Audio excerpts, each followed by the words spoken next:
Good afternoon, and thank you for joining us for the Holocaust Center for Humanities Lunch and Learn program. I'm Alana Cohn-Kennedy, the Chief Operating Officer at the Holocaust Center. A live transcript for this program is available on Zoom for anyone who would like to use it. Click Live Transcript at the bottom of the screen and click Show Subtitles. The Holocaust Center for Humanity is located in downtown Seattle, just a few blocks away from the famous Pike Place Market. The Holocaust Center sits on the traditional land of the Coast Salish peoples. We honor with gratitude the land itself and those who came before us, stewarded the land, and remain leaders and activists within our communities. You can learn more about the history of the land on which you live and the indigenous people who lived there before you at native-land.ca.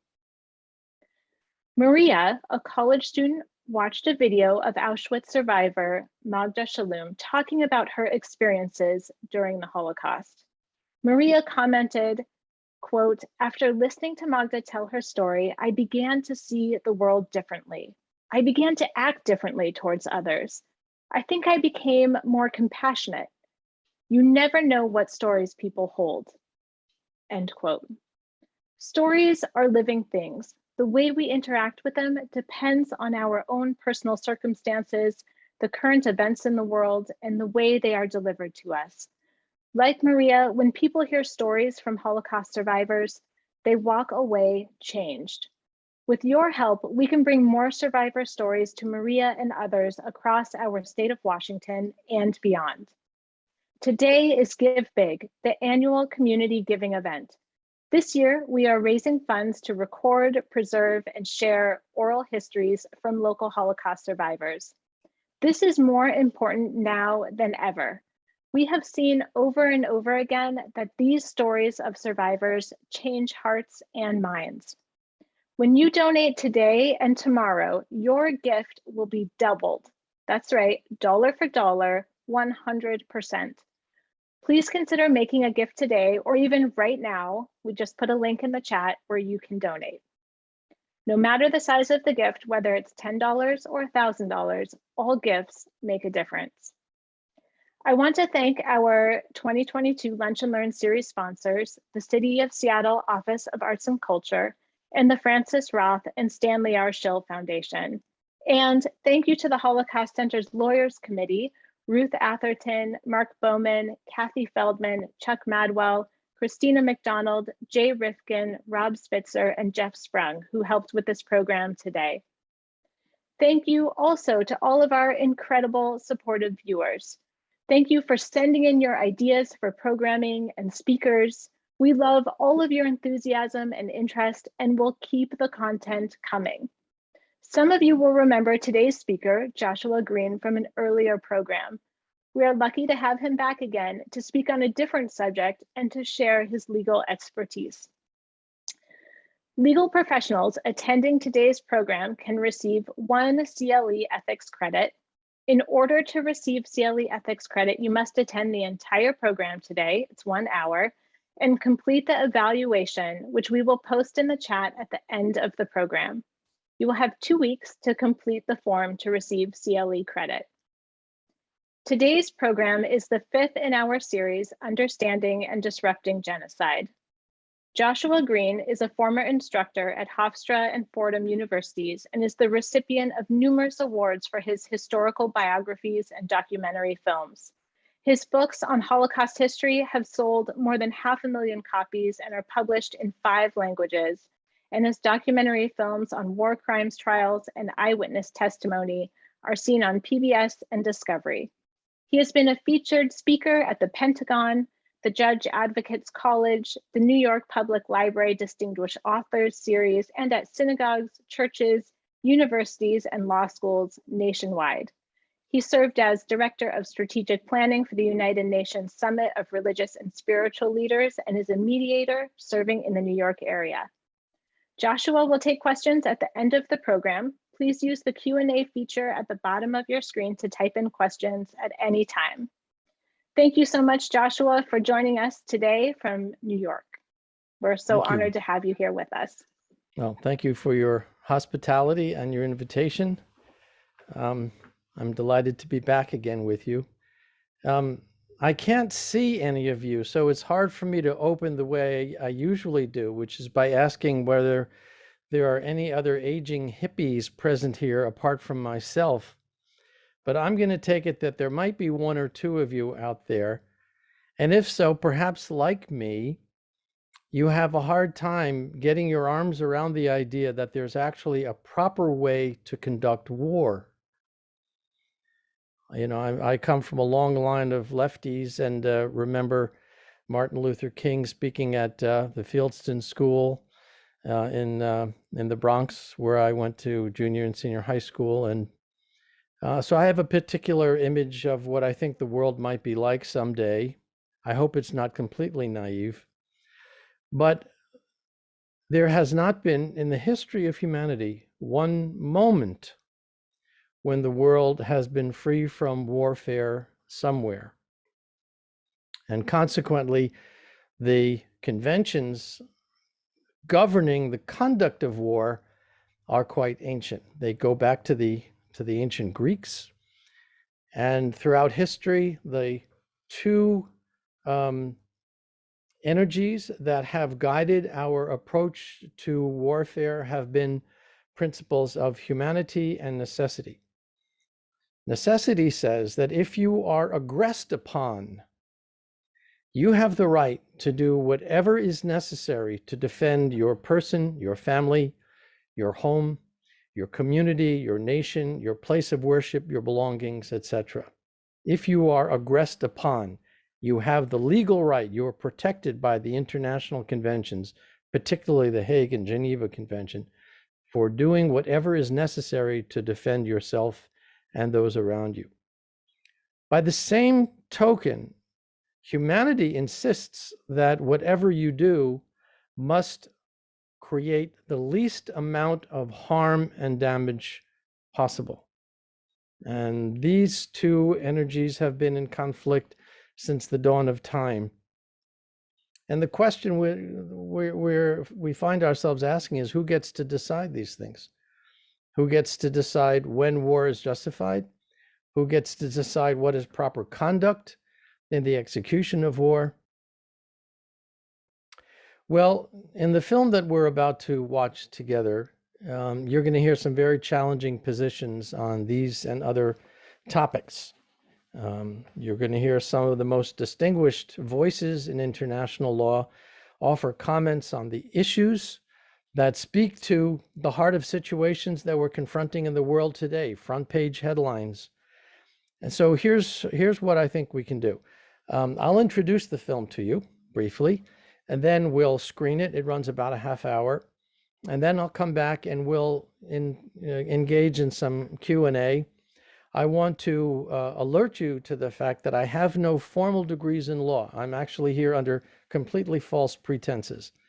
My good fortune is to have been hanging out for a long time with people who are quite educated and very smart in this field. And so I'm going to do my best to sort through with you some complex and challenging concepts. So as to the film, Hitler's Courts was produced at the request of the good people at Truro Law School, who saw the connection between the success of Nazi tyrants and the failure of German lawyers and judges and law professors to stand up and defend the rule of law. So here are the two takeaways in case you have to leave early. First, our personal philosophies, how we live our lives within the sanctity of our own hearts and minds, infiltrate and shape our professional careers. There's no separating your career from personal behavior. And if you tell me who some of your heroes are, I'll give you an idea of how you practice law. The second takeaway is that law does not occur in a vacuum. The rule of law is insufficient on its own.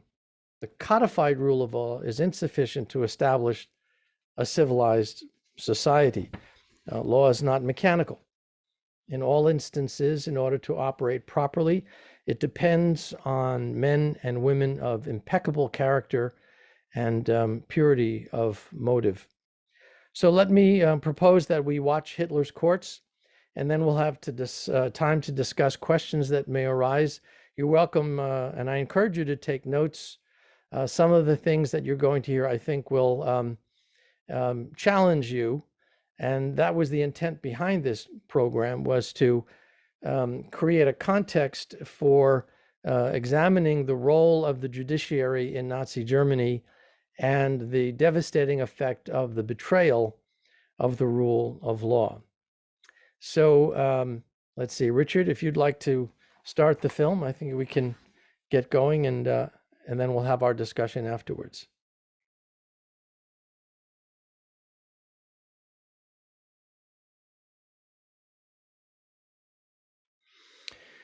Well, there you have it. As the producer of what you've just seen, I take responsibility for being intentionally provocative here.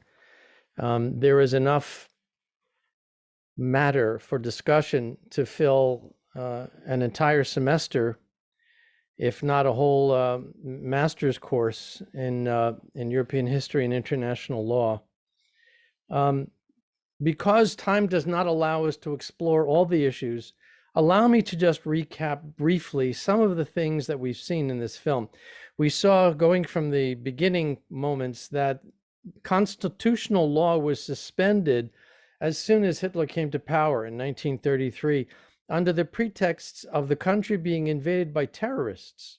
Now, that was the word that Hitler used. He said, because of terrorists, I am suspending constitutional law, and now I am the determinant of law in Germany. We went through something similar after 9/11, when constitutional safeguards were suspended. And we can understand that when we're under attack, the population wants a strong government. They want a forceful response. They want to know that they're being protected. And so, of course, every time we do that, we wear away at the foundation of a democratic republic, and eventually the entire edifice crumbles. We also heard that, well, we've seen how effectively demagogues can weaponize an entire population by preying on their fears, on their angers, on their bitterness. We're reminded of that in this program as well. Let me mention that the voice of Max Friedlander was given by his son. His son was a physicist who took part in the Manhattan Project, and my partner and I were introduced to him in the course of producing this film, and he very graciously volunteered to be the voice of his late father. I'm always taken aback when I hear the comment that the Holocaust can be traced as an illegal event. If we set aside for the moment the human dimension of horror and suffering, we can examine the Holocaust as a series, an intentional, brilliantly diabolical chronology of illegal events leading up to the destruction of an entire people. It was an issue during the course of the establishment of the Washington Holocaust Museum, by the way, whether the Jewish specificity of the Holocaust should be the underlying curatorial theme of the museum, or whether other genocides should also be represented. And it was decided emphatically by the Holocaust Council that the specificity of the Jewish people as having been singled out for complete obliteration needed to be emphasized in the exhibit design of the museum. John Barrett's comment about listening to these people, he sees familiar human qualities, that they're not monsters. That's a comment that keeps me up at night. I think I've probably screened something like 500 Holocaust survivor video testimonies in the course of my work. The one that has marked me the most was not a survivor of the camps, not a survivor of the death marches, not a survivor of the ghettos.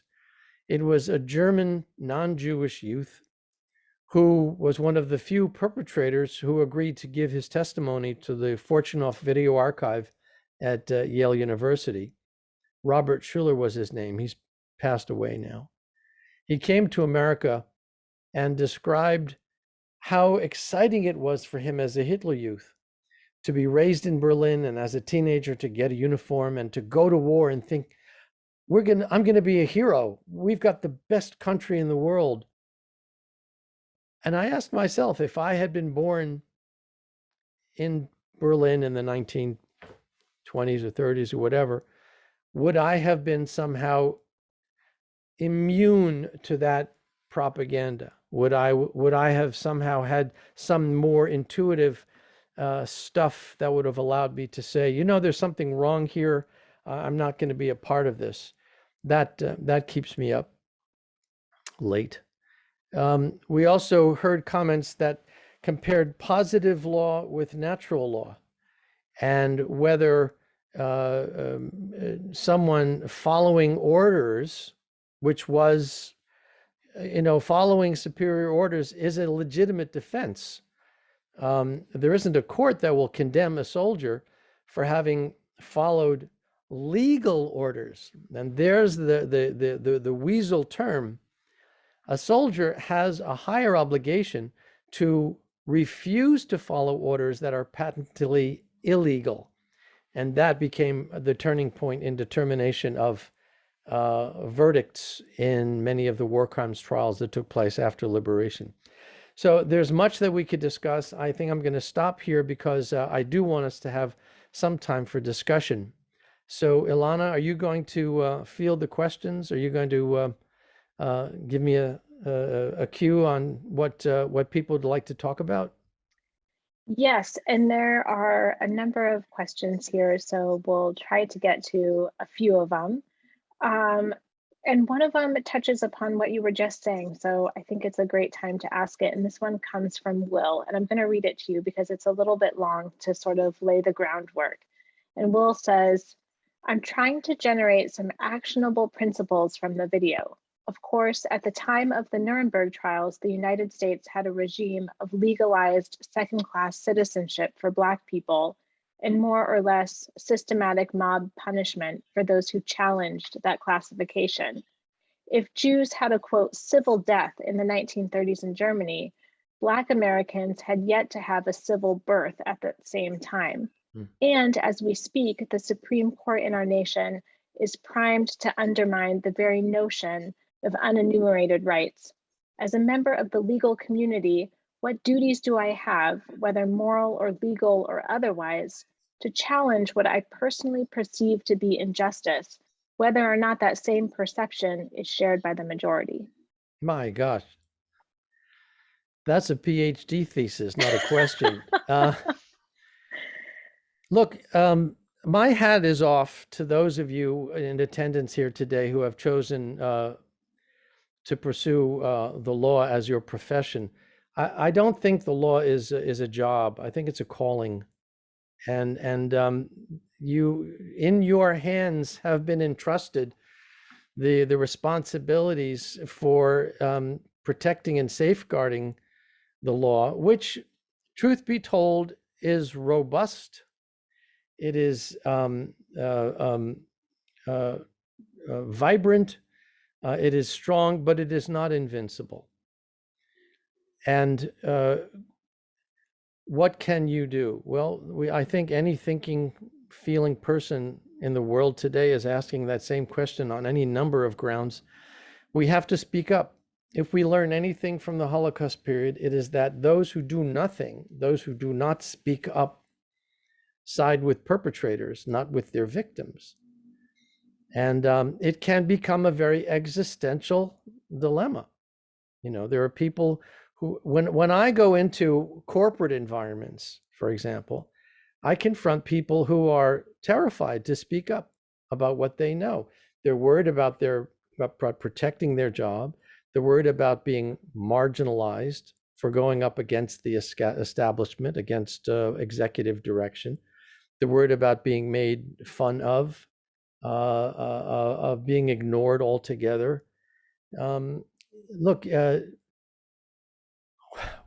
we humans are crawling our way, inching our way, little by little, toward a more civilized culture.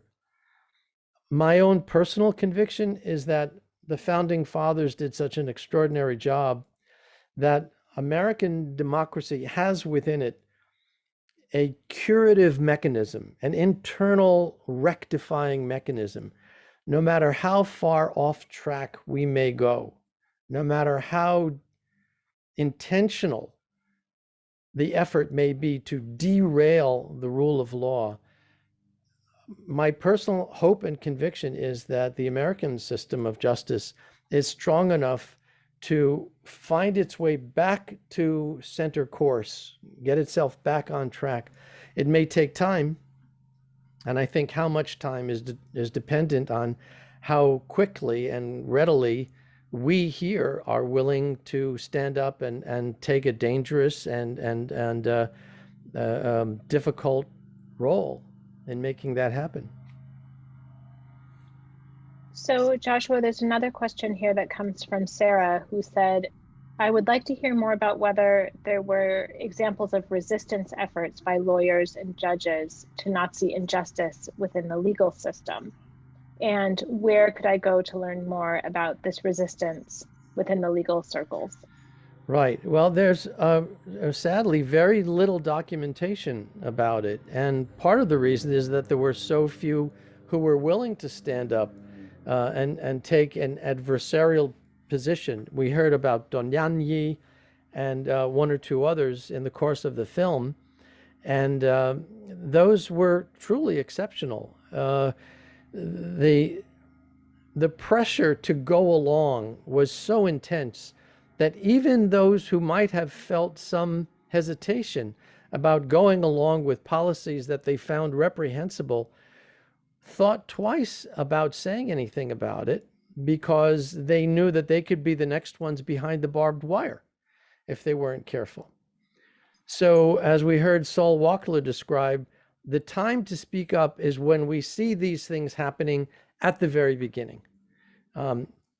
When we see the rule of law being abrogated, when we see liberties being taken with the system of due process, when we see stare decisis being challenged as it is today, that's the moment for the legal establishment to stand up and play a strong role in fighting back.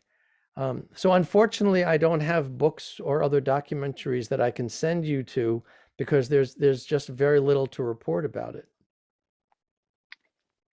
There's a comment that comes in here from Catherine, and she says, one significant thing to remember is that the Nazis always began, and this was true with the judiciary too, by eliminating dissenters. So yes. I think that's an important thing to keep in mind as well. Right. Sure. The first thing that a totalitarian regime will do is take charge of the media, take charge of the legal system. We've seen that tragically here in our own country, the attempt to do that in recent years. And maybe if anything, we're somewhat more sensitized now.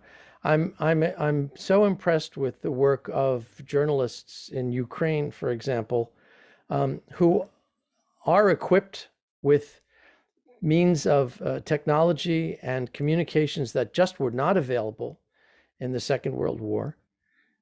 We have opportunities to identify things much faster than ever before, and to take intervention steps that were not possible previously. So I think there's some hope that we can point to, that things will work better this time around.